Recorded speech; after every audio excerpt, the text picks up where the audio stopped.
Hi, ideasXchange viewers and subscribers. If you're not subscribed yet, please make a point of doing so. You are in for an absolute treat. As you all know, we have just celebrated International Women's Day. And in case you are watching this ideasXchange podcast, maybe further into the future, this recording was done on the 12th of March 2024, a few days after we've just celebrated International Women's Day. And I think that it is such an apt podcast recording that we've had, as I interviewed the founder and CEO of PACEUPInvest. She really holds an impressive portfolio.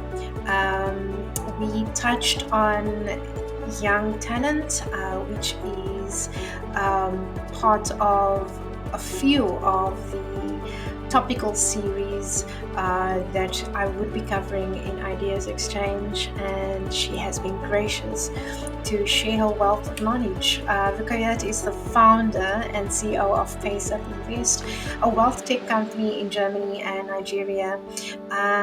Somebody who is absolutely passionate in empowering women and underrepresented communities to build sustainable wealth. With over 16 years of experience in investment banking, investment management, and capital markets at top firms like Goldman Sachs, Bloomberg, Reuters, and BMCE International London, Rukayyat brings a wealth of expertise to a role, and as I'm sure you could attest once you've watched this podcast episode, that you would absolutely agree.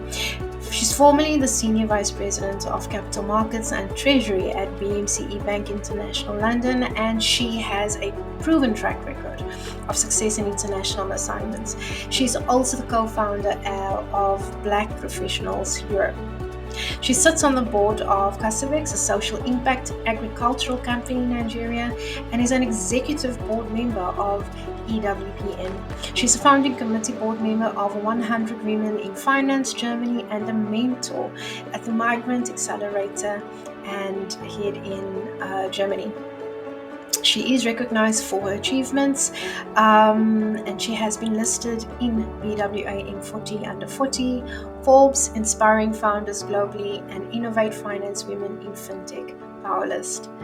She is a keynote speaker and frequently participates in global panels. PACEUPInvest was listed as one of the most influential financial technology firms of 2023 by the Financial Technologist. She holds an MSc in Finance and Investment Management with distinction and earned a double diploma executive MBA from Mannheim Business School, Germany, and ESSEC Business School, France.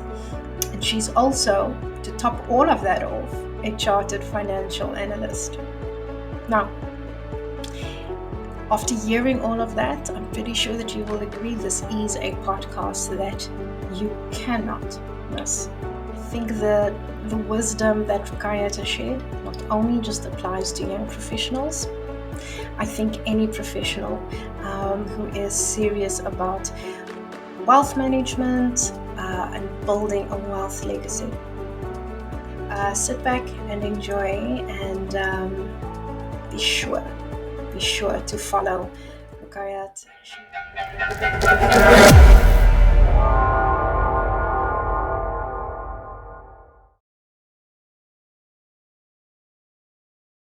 Rukayyat, hi. I am super excited. This is honestly what do they call that now? Lady boss vibe kind of podcast today. I'm super excited to have a fellow founder and CEO on the ideasXchange podcast with me. So Yay! Thanks. I mean, listen, this is part of celebrating women, and part of celebrating International Women's Day. And so I am especially excited because these are two topics very close to my heart: women in leadership, business women, but then also young people and young talent. Mm-hmm. And so, Rukayyat, I would like for you to give our audience members an idea and a view of who PACEUPinvest is, what it's about. So kind of like the off the grid version, right? Because anybody can go into your LinkedIn and kind of go spy on your social media platforms to see who Rukayyat is. But what is it that you would like people to know about your business Mm. and the philosophy that inspired why you started it? Mm-hmm. Okay, so maybe I would say what I want people to kind of know about the business is that it is a financial stress healer. I So love that. I you love won't find that. that Yes. anywhere on the platform. So we're healing financial stress in order to build, well, this other part you find on the platform, to build sustainable and generational wealth.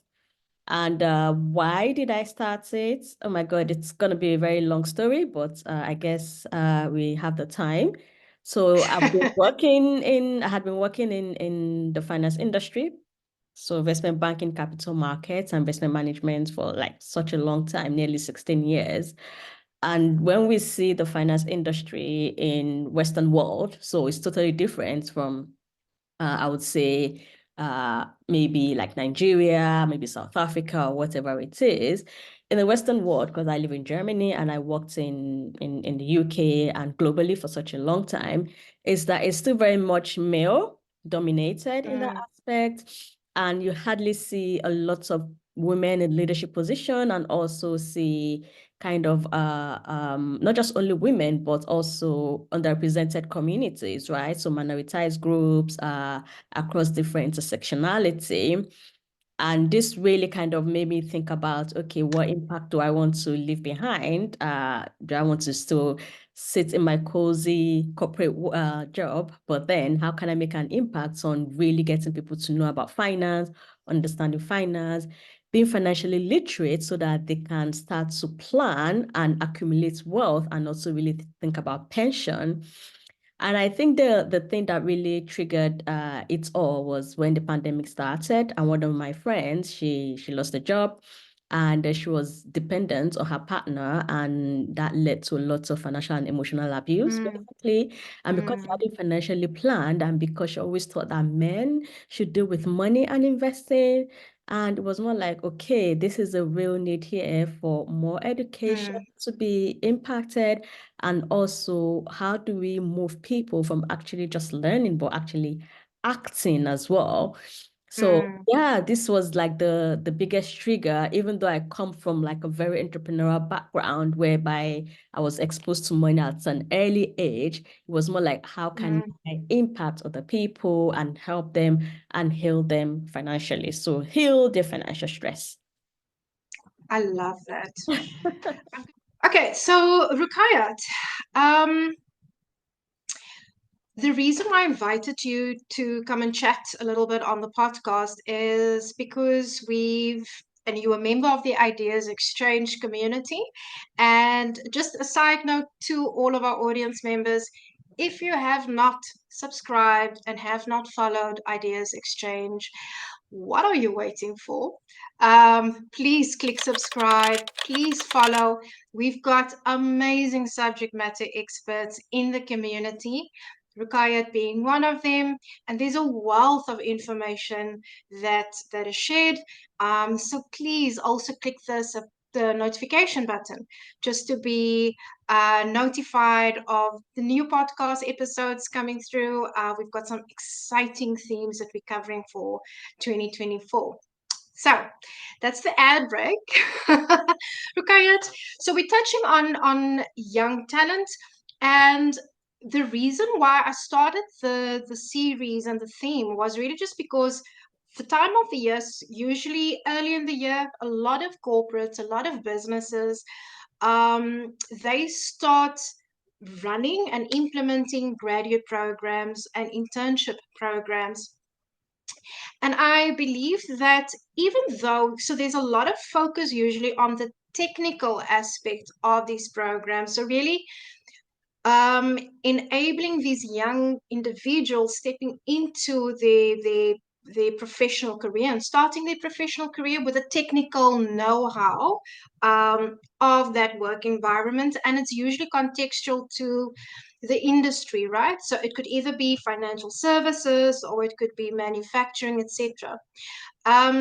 So in my previous corporate life, I used to manage graduate programs. And I think the one thing where we were always sort of lacking a little bit, I do believe, is that we haven't really fully prepared them for just the day to day, like surviving as a young professional, because you're finishing university, you're stepping into the work environment, you're earning a salary, a good income, and nobody has educated you what to do with that salary, right?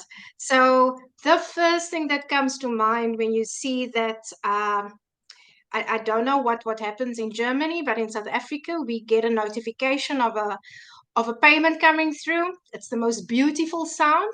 And if you are not money wise, hopefully you can educate us in this. If you're not money wise, 2 seconds later, it is debit orders that also go off. So, yes, I think for me is I realize there's a need that we're not fully educating our young people and our young professionals. And I'm hoping with your wisdom and knowledge, you can help and guide. So just a few elements that and for the purpose of our audience members as well, to give a view of what we're going to touch on. I'm hoping that we could touch a little bit on, and I've made notes so that I don't forget. I'm hoping we can touch a little bit on just as a young professional, what should their financial management mindset be like? Because I think that's quite important to set that foundation. And then I'm hoping we can then step into, so as a young professional, you're earning a salary now. What are the sort of the common pitfalls that they should be aware of? And I'm thinking of pitfalls I used to be victim of is credit card debt, short-term loans, for example, especially when you're just finishing university and you want to finish off those student loans, right? And then going on to the fun stuff, the wealth building. So at such a young age, do you think, I would imagine you might say yes, but do you believe that it's wise to start thinking about wealth building and managing that and building an asset portfolio? And what would that look like for a young professional? And then there's, of course, the retirement kind of thinking, like as a young professional, that's the furthest from your mind. So do you start thinking about that now, or when in your career do you do that? And then I would love if we, as we close off the conversation, maybe just share some pointers, some tips to our young professionals. Yeah, I think if we can frame it that way. So yeah, maybe touching on what is a financial management or wealth mindset? What does that look like? So I think when we talk about wealth mindsets and financial mindsets, it goes back to really how we think about money, right? How we've grown up around money. What was our money beliefs around the table when we were having dinner with our family between the ages of 5 and 7? Was money discussed? Wasn't money discussed? When money was discussed, was it more like money can't buy happiness, or money is the root of all evil, or whatnot? Because at the end of the day, you use money to create wealth, right? By investing. And I would say for the young ones, just after university, going into work, what they need to do is just to plan, start to put their plan together. And what I mean by this is budgeting, very important. Understand your income, your expenses, your savings, and then whatever is left at the end of the savings, you can then, we call it the allowable investable allowance, that you can then start to invest gradually. And the beauty of this is on our platform, it's very easy for young ones to use to really start to plan their finances. That is the first thing that they need to look into, right? So that they can really understand what they're doing and also have a proper plan, because If you don't plan, then you're planning to fail at the end of the day, right? So It's this true. is Yeah. this is the step. The first step is understand your incoming and your outgoings, and then whatever buffer you have left, meaning at the end of the month, what can you then realistically start to look to invest immediately as soon as possible. And one way to do this is to make it automated. So have your savings automated and have your investing allowance automated as well, if possible. Saying, okay, this amount is going to go out every month so that at least I know I'm not going to touch it, right? So Okay. super important. So those are the first steps, and first things first that they need to kind of do budgeting and planning. Just on that, you're talking about automated. So typically, what would that look like? Is it is it something that you do from your banking app? If that is what the person would have, how would Yes. just practically what? Okay. So maybe they're banking with I don't know, name a South African bank, maybe Stanbic. So we've Stanbic got right? we've Yeah. got Standard Bank, Yeah, we've got Standard First Bank. National Bank. Yeah. Yeah. So maybe, for example, they're banking with Standard Bank, right? And they have their current account where their salary goes into. Then every month they put a percentage into their savings account. And then if they open an investment account, it might not necessarily be with a Standard Bank, it might be with another investment platform, but then the money needs to go out from their Standard Bank. So they have that automation that every month it goes into my investment account, so that it keeps them kind of like grounded and also accountable that this money is going out and they're not going to touch it, basically. So this is what I mean by automating. So automating savings and automating what they're going to be investing every month. Okay. I'm actually taking notes for myself, even though I'm not a young professional anymore, because these are very valuable tips. So, I mean, I think that is so important so you've got that foundation. And I think when you're doing that, that also then obviously helps you to mitigate risks, right? To avoid any potential debt pitfalls or financial pitfalls. Um, yeah, I mean, from just based on your observations and experience, Rukayyat, I mean, what are the typical pitfalls? Is it unique to young professionals, or does this apply to any professional? I mean, it's any professional, right? Again, it's all about when we receive money, how do we quickly let the money go out of our hands? And do we have a habit of just using the credit cards all the time, just to shop, shop, shop? Do we differentiate our needs from our wants? So that's totally different. What do you need? What do you want? Right? What do you use the credit card for? So having a credit card is not bad, but making sure that you pay the amount at the end of the month or whenever they get the statement is very important. Not just paying only the minimum amount, but paying out the full thing. Because the thing is, the interest of credit card compounds. And when it compounds, it is not yearly, it's daily compounding. So the money that you could actually potentially save or invest, you're using it to pay back credit card bills that perhaps most of the expenses are your wants, not your needs. So back again to planning, this is when we use credit card or short-term loans and debt and things like that, it's usually for our expense. How can we cut down on our expense, right? And on PACEUPInvest platform, we have an expense tracker whereby you can track from month to month on a daily basis. So it gives you an idea of exactly where is your biggest expense and how you can start to break that expense down. And you also have it available on the dashboard to show you whether it's rent or whether it's going out or whether it's food. How can you start to do that? Because at the end of the day, most of the time we might not have control over how much we earn, but we have control over how much we spend. So how do we control for that so that we then have a bigger saving and then start to invest? Okay. And you did mention something about school loans and whatnot. So what we need to do is when we start earning, right?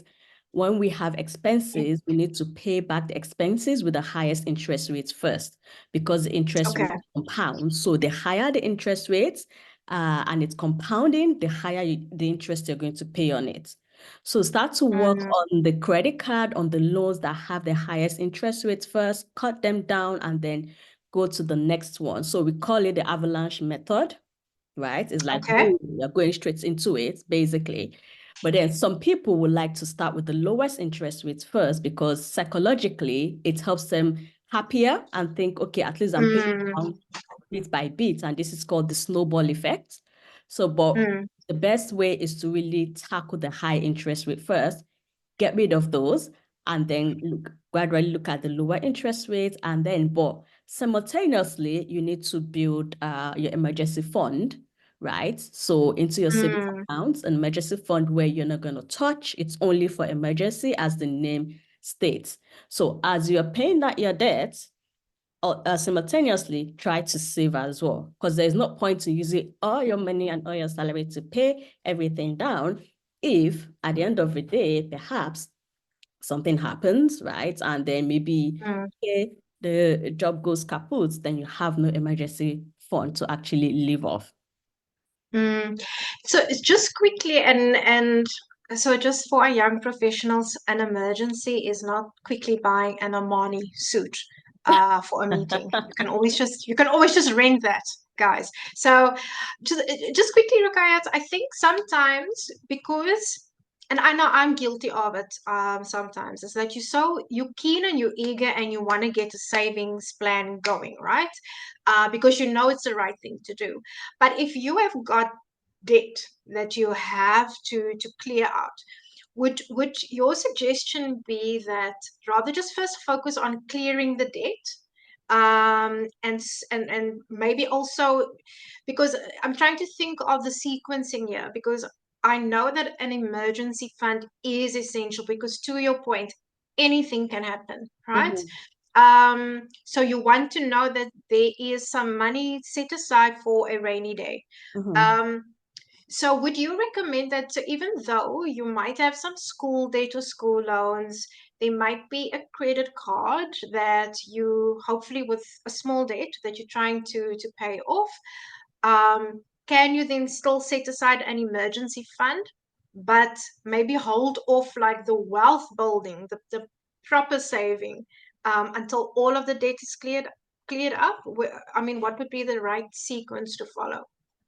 So I would say the right sequence to follow basically is to try to clear your debt first, because like I said, you tackle the highest interest rates first, right? There's no point in trying to invest when you have huge amounts of debt, because at the end of the day, you're going to be paying more on your debts than what you're going to get in return, right? And you have to also have some form of emergency fund first before you then start to invest. Because if you put all your money into investing, because investing, it's you have, when you talk about investing, is long term.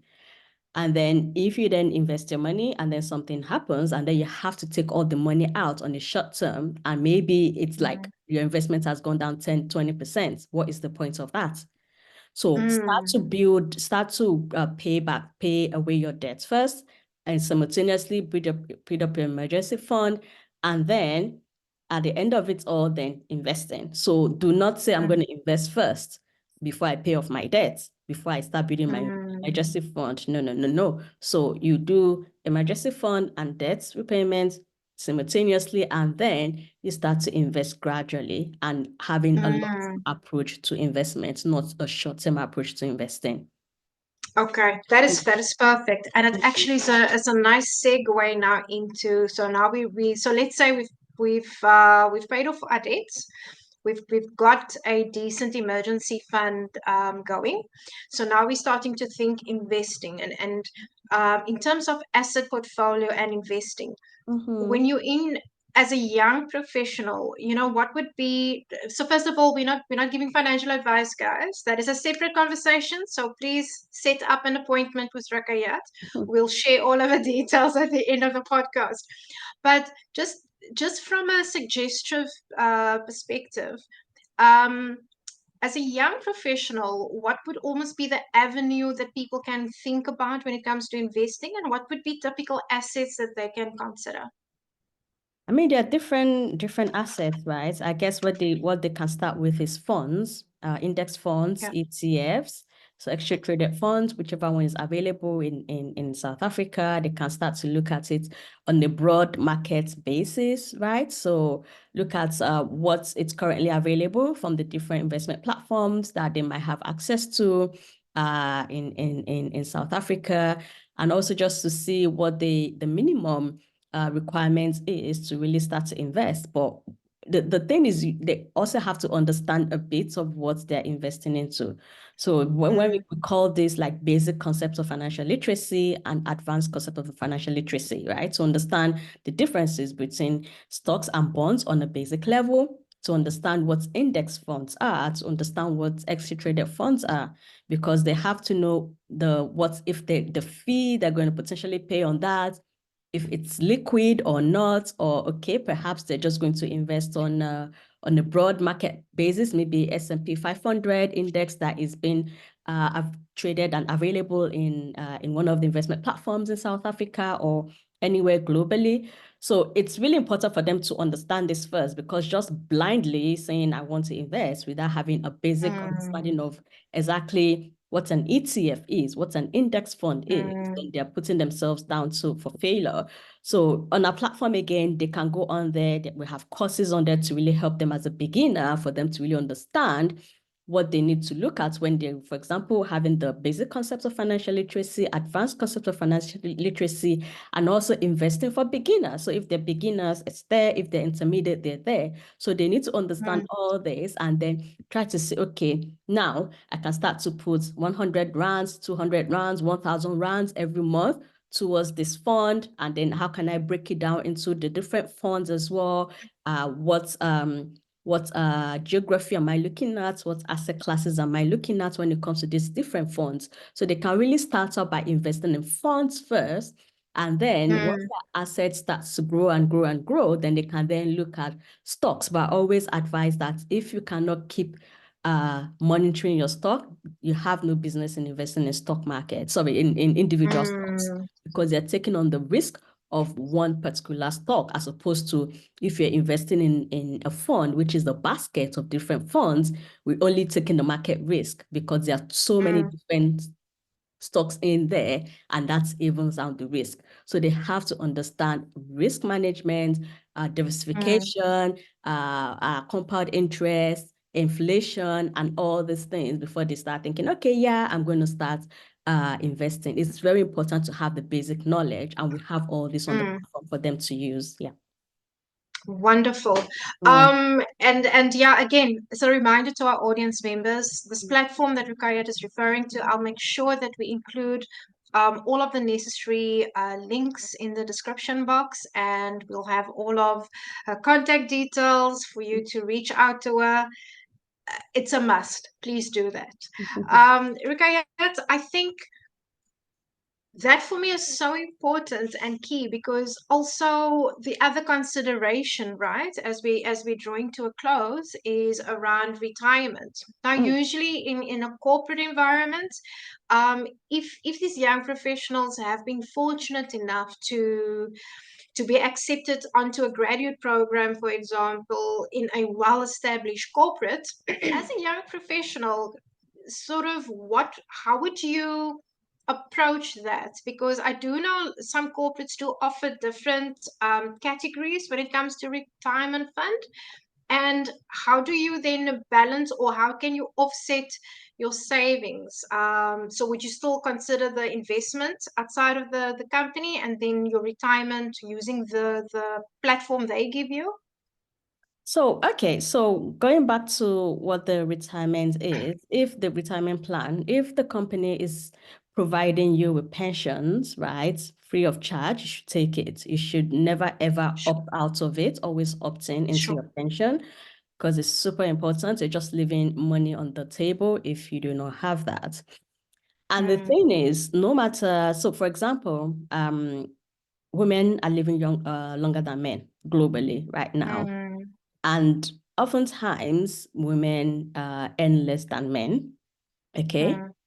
And unfortunately, when we accumulate less wealth, and this is the same thing that happens at retirement, okay? And not just only for pension wealth, it's also for net assets, net wealth, meaning outside of your pension, just your wealth building portfolio. Okay. And when we generate less income than men, it means that we have lower levels of wealth in retirement. Okay. Secondly, even if we had the same amount of money that men to build up wealth for retirement, we often show different investment patterns, which even makes it more difficult for women to generate the same amount of wealth for retirement than men. So this is really important, not to leave retirement planning, pension planning till later. If you're 21 and you're 22, if your company has a plan, opt into it right now, because it saves you the headache of having to contribute a lot more money in the future trying to play catch up. There is no point trying to play catch up, basically. And definitely have a separate wealth building platform, so a wealth building portfolio outside of a retirement portfolio, because a retirement is only, because a retirement it's only for you, right? And your wealth is for who? If you have dependents, if you have other people, or if you're thinking of passing the wealth down to, I don't know, family members or whatever it is. So you have a mindset of two separate things, of retirement wealth, pension wealth, separate from net worth. So as early as possible, start to do this, because it's very, very important, right? Because otherwise, you're going to outlive your assets. You're not going to have enough at retirement age. And going back to what you said about whether to have the company and then outside, definitely yes. So have both. The company is free money on the table, take it. If you can contribute towards that, contribute a certain percentage that is tax-free, and then start to build your own wealth portfolio outside. And the earlier you start, the better. There's no point saying, oh my God, I'm only going to start when I'm 40. Start as soon as possible, because that is the beauty of compounding. It compounds and compounds, and it grows and it grows and it grows.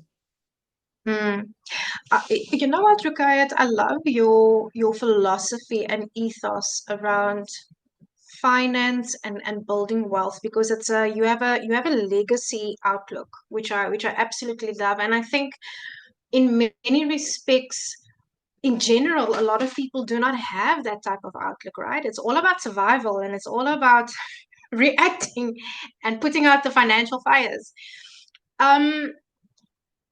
Just in closing, your sort of, and I don't want to say tips or tricks, because I feel almost like it waters down the importance of the topic, but your parting wisdom for young professionals, and if and I'm hoping those who are out there can almost put themselves in the future, a couple of years down the line, and can start picturing and imagining what that legacy would look like. What else? What are the sort of parting thoughts that you would like to leave with our young professionals in terms of helping them get there, staying focused no matter how pretty and shiny that new car looks on the showroom, or how beautiful those Jimmy Choos or whatever the brand is these days? What are the key things that they just need to remember to set themselves up for a financial legacy success? I mean, by all means, buy Jimmy Choo and whatever, but make sure you have the same amount of money in your account and you're saving or investing, right? So there's no point in putting splurging all the money on luxury goods when you do not have money to pay back for it, or you haven't saved enough for it. So again, it goes down to planning. How are you planning? How are you planning between your expenses and saving? And ultimately, how are you planning on investing, right? Again, it goes down to, do you really want to do it? So at the end of the day, it's all about mindset as well. So those that want to do it, they'll do it. And those that don't want to, then they don't, right? So you can, as the saying goes, you can force the horse to the stream, but you can't force the horse to drink the water. So I would just urge the younger ones is that start to plan today. I mean, enjoy your life. It's absolutely important, but always differentiate between consumption and future saving and investing. So just make sure you have a plan for a future as well, in the sense that, okay, this is what I'm planning to do, but at the moment, I also want to enjoy life, but not in a state whereby you're going to be in constant debt. And when it comes to visualizing, right, okay, what's it to be like for me in the future, the beauty of it is we actually have it on the platform whereby they can go in and see if they retire and how much they need to retire and whatnot. It helps them to think, Oh, oh my God, goodness. I'm going to outlive my assets in 1 year. Yeah. Okay, I need to start putting something together now, because obviously everywhere, most of the places, there is aging population. Some parts of Africa, it's like young population, but we still have to target them as well to make sure that they also are financially literate and they understand investing and they understand saving, so as they don't get left behind compared to the developers. They are more of facing the aging population, whereby there might not be enough pension and people have to take they have to start to build their own separate portfolios and separate assets to make sure they do not outlive their assets during their retirement age. So I would say number one, plan. Number two, differentiate between your wants and needs. We all have wants, but make sure your wants is within your limits, right? And also plan for the future, no matter how small it is that you can invest. Start to invest gradually. You can go on the platform to put in the data there and see your potential return in like 10 years time, in 20 years time. So you start to see, oh, wow, let me start investing gradually so that I can get this kind of return. So it helps them to kind of visualize what they need to do, and also kind of visualize what it might look like in the next years to come as well. Rukayyat, a huge thank you. I know you're an extremely busy lady. So thank you for taking the time to actually sit down with me and share this wisdom with me. If I might ask, if let's say we've got chief learning officers out there, there's learning executives out there that's busy building a graduate program strategy and a plan, and they really want to help set up the young professionals in a holistic manner. How can they work with you, and how can they reach out to you, and do you offer a similar service to young professionals who would like to work with you? So how can people get hold of you? Yeah, I mean, our platform, anyone from 18 years of age can use it. Basically, when it comes to understanding the education aspects of it, really getting to grips of it as well.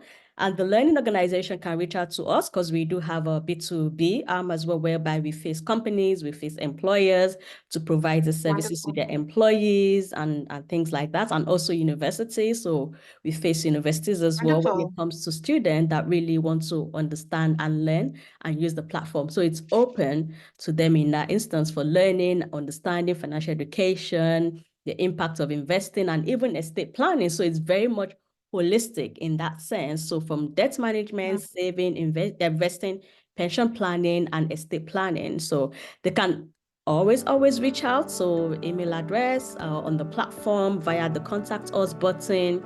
We'll get back to them. Yeah. We're always happy to see that there are learning experts out there that want to really ensure that the financial education of people, it's been looked into, because globally financial literacy is very low and it's abysmal. It's really terrible. So we need to really start to engage more people on letting them to understand financial education, financial literacy, because again, it informs how we plan, how we build wealth, and also when it comes to our pension planning as well. Absolutely. And guys, Rukayyat is not just a highly professional individual. She's also very active on the social media platforms. So besides getting hold of her on LinkedIn, what other platforms can people see you, Rukayyat? I mainly use LinkedIn all the time, but it can also, like, Instagram is there, and I would say just Instagram and LinkedIn, and sometimes TikTok, not that much to be honest, but LinkedIn is really our main place, but Instagram is there as well for people to kind of reach out to us. Yes. Okay, wonderful. Awesome. Thank you so much. I'm going to add all of the links in the description box, all of the other contact details of how to get hold of my esteemed guest today.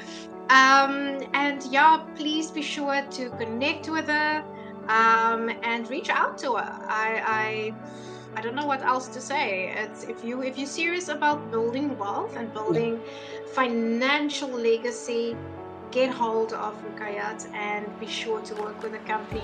Rukayyat, a huge thank you. Thank you for your time, and I'm hoping we can get you on the podcast again. It's my pleasure. Thank you so much. Thank you so much.